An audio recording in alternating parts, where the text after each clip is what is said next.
Përplasje mes protestuesve dhe policisë janë regjistruar në qendër të Brukselit, teksa mijëra persona kundërshtuan reformat e propozuara në sistemin arsimor të Belgjikës frankofone.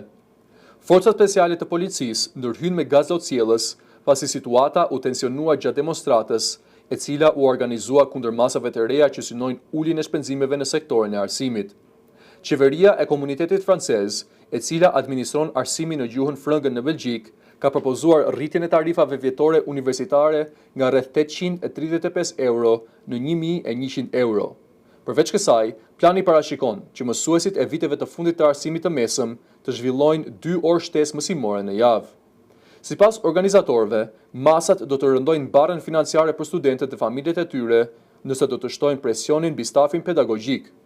Ata argumentojnë se kursimet buxhetore po bëhen në kurriz të cilësisë së arsimit dhe kushteve të punës së mësuesve.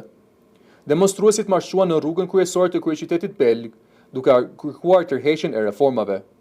Megjithatë, protesta u përshkallëzua në disa momente, duke çuar në përplasje me policinë, e cila u detyrua të ndërhyjë për të shpërndarë turmën. Ndërkohë, Parlamenti i Komunitetit Francez pritej të votonte më vonë gjatë ditës mbi paketën e reformave, të cilat autoritetet i konsiderojnë të nevojshme për përballimin e sfidave financiare në sektorin e arsimit.